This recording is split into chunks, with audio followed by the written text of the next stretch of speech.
হিমন্ত বিশ্ব শৰ্মাক 2026 জিকাবৰ কাৰণে আমি অসমখন থান পান কৰিব নোৱাৰো।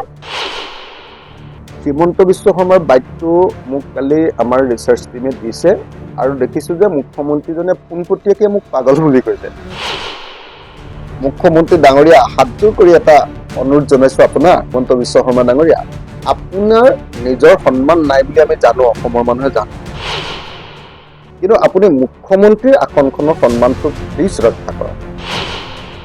হিমন্ত বিশ্ব শৰ্মা ডাঙৰীয়া, আমি জানো যে আপুনি কি পৰ্যায়ৰ মানুহ, যাৰ সাৰদা কেলেংকাৰী আছে, যাৰ লুইবাৰ্জাৰ কেলেংকাৰী আছে, যাৰ উত্তৰ কাছাৰ 1000 কোটি টকাৰ কেলেংকাৰীৰ অভিযুক্ত, যি APHC কেলেংকাৰীৰ অভিযুক্ত, যি টাডা গোচৰৰ অভিযুক্ত, আৰু টাডা গোচৰৰ গোটেই কাগজ পাতি কোৰ্ট আৰু থানাৰ পৰা নাইকিয়া কৰি দিয়া অসমৰ প্ৰথমজন মানুহ। অসমত মাফিয়া ৰাজনীতিৰ আৰম্ভকৰ্তা হিমন্ত বিশ্ব শৰ্মা। তেওঁ মুখ্যমন্ত্ৰী হোৱাৰ যোগ্যতা নহয়, মিনিমাম মানুহ হোৱাৰো যোগ্য তেওঁ নহয়। হিমন্ত বিশ্ব শৰ্মাক 2026 জিকাবৰ কাৰণে আমি অসমখন থান পান কৰিব নোৱাৰো।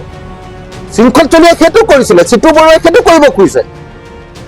কি কৰিব খুজিছে যে বিজেপিক 2026 জিকাবৰ কাৰণে উজনি অসমখন অলপ অস্থিৰ কৰি দিব লাগে, হিন্দু মুছলমানৰ মাজত সংঘাত কৰি দিব লাগে, আৰু হিন্দু মুছলমানৰ মাজত সংঘাত কৰি দিলে হিন্দু মানুহবিলাকে বিজেপিৰ পিনে গুচি যাব। এইটো কৰিবৰ কাৰণে চেষ্টা কৰিছে আৰু সেইটোকে আমি বাধা দিছো, তাৰ বাহিৰে বেলেগ একো নহয়। হিমন্ত বিশ্ব শৰ্মাৰ বাইকটো মোক কালি আমাৰ ৰিচাৰ্চ টিমে দিছে আৰু দেখিছো যে মুখ্যমন্ত্ৰীজনে পোনপটীয়াকৈ মোক পাগল বুলি কৈছে। পাগল বুলি কৈছে।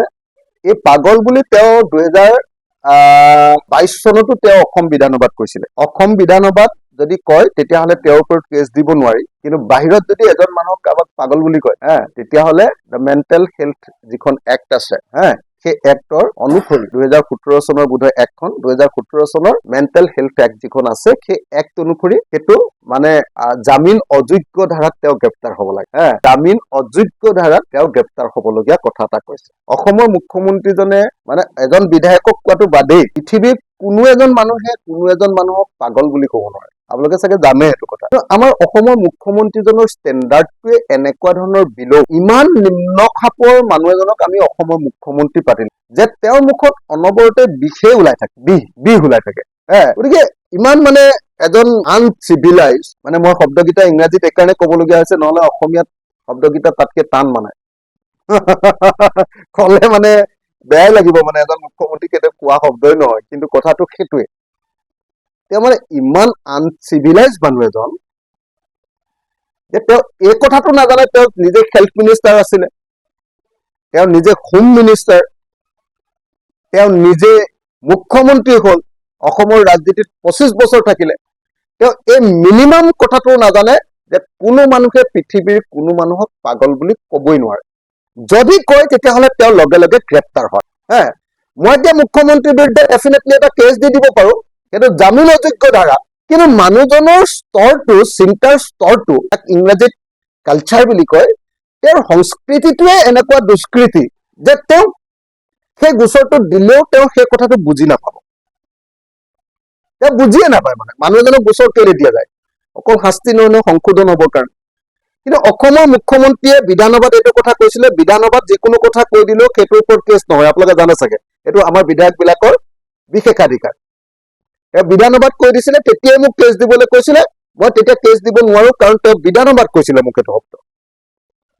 এতিয়া তেওঁ বিধানসভাৰ বাহিৰত কৈছে, মই ইচ্ছা কৰিলে তেওঁ কেছ দিব পাৰো, আৰু তেওঁ আটাইতকৈ মূৰ্খামিটো এটাই কৰিছে যে তেওঁ নিজৰ ফেচবুক পেজতো সেইটো লগাই দিছে। ইমান নাজানে, মানে কি কম, তেওঁ ইমান নাজানে যে সেইটো ক'ব নোৱাৰি। ক'লে, কোৱাৰ পাছত আকৌ মোক লিগেলি সেইটো মানে প্ৰুভ কৰিব পৰাকে তেওঁ নিজৰ ফেচবুক পেজতো আকৌ লগাই দিছে। ফেচবুক পেজত লগাই দিয়াৰ পাছত মই আৰু এইটো আমুক ঠাইত কৈছিলে, মই আমুক হেৰিয়ে আহি সাক্ষী দিব লাগিব যে এইটো কোৱা হয়নে নহয়, সাংবাদিকে মিডিয়া হাউচে সাক্ষী দিব লাগিব, নালাগে আৰু তেওঁ নিজৰ ফেচবুকত দি দিলে। গতিকে এটা কেছ দিলে ডেফিনেটলি তেওঁৰ ওপৰত জামিন অযোগ্য ধাৰাত গোচৰ ৰুজু হ'ব, কিন্তু মুখ্যমন্ত্ৰী এজনৰ ওপৰত গোচৰ ৰুজু হ'লেও তেওঁ নিজকে গ্ৰেপ্তাৰ কৰিব জানো? গতিকে মই ভাবো যে মুখ্যমন্ত্ৰীক মাত্ৰ মই এটাই কথা কওঁ, মানে মুখ্যমন্ত্ৰী ডাঙৰীয়া হাতযোৰ কৰি এটা অনুৰোধ জনাইছো আপোনাক, হিমন্ত বিশ্ব শৰ্মা ডাঙৰীয়া, আপোনাৰ নিজৰ সন্মান নাই বুলি আমি জানো, অসমৰ মানুহে জানো, কিন্তু আপুনি মুখ্যমন্ত্ৰীৰ আসনখনৰ সন্মানটো প্লিজ ৰক্ষা কৰক।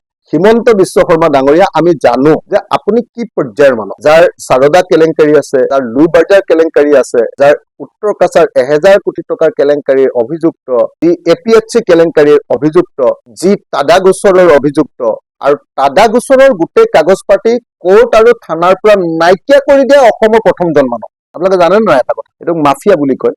যি মানুহে মানে দেশৰ আইন কানুনৰ গোটেই ব্যৱস্থাটোক একেবাৰে নাইকিয়া কৰি দিয়ে, মানুহজনক মাফিয়া বুলি কয়। অসমত মাফিয়া ৰাজনীতিৰ আৰম্ভকৰ্তা হিমন্ত বিশ্ব শৰ্মা। তেওঁ আৰম্ভণিটো কেনেকে ঘটাইছে জানেনে?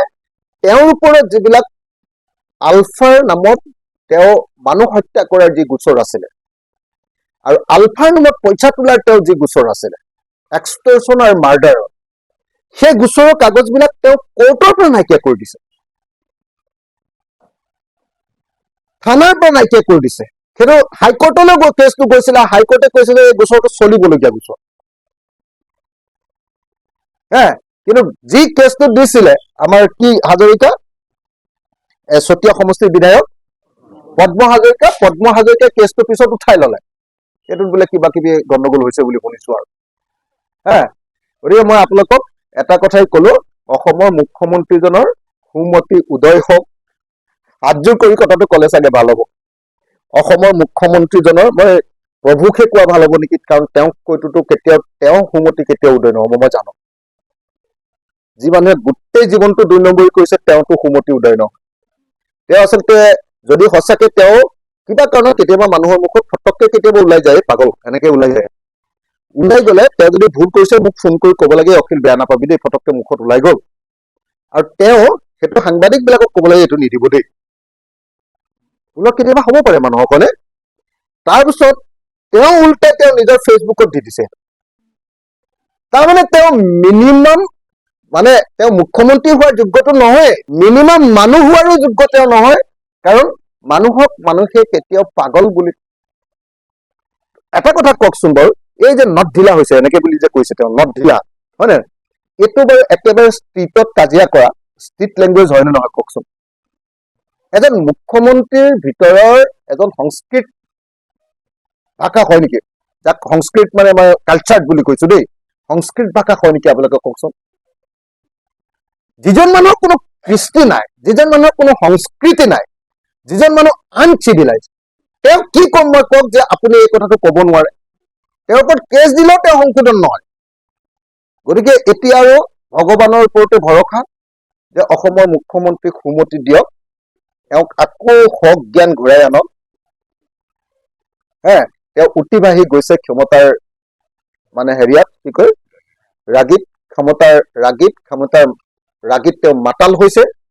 গতিকে মই আশা কৰো অসমৰ মুখ্যমন্ত্ৰীজনৰ সুমতি উদয় হব, আৰু অসমৰ মুখ্যমন্ত্ৰীজনে অখিল গগৈক নহয়, পৃথিৱীৰ কোনো মানুহ যি মানুহ হয়, হিউমেন, কোনো মানুহক ভৱিষ্যতে কেতিয়াও বলিয়া বুলি নকব। এইটো কব নোৱাৰি, এইটো কথা মই সোঁৱৰাই দিয়াটো মানে তেখেতৰ কাৰণে কিমান লজ্জাৰ বিষয়। তেখেত মুখ্যমন্ত্ৰী হিচাপে আচলতে পদত্যাগেই কৰিব লাগে। ইমান সাধাৰণ কথাটো, বেছিক কথাটো শাসক এজনে নাজানে। যিকোনো খবৰৰ বাবে যোগাযোগ কৰক 7099017330, লগতে 7099017110 নম্বৰত।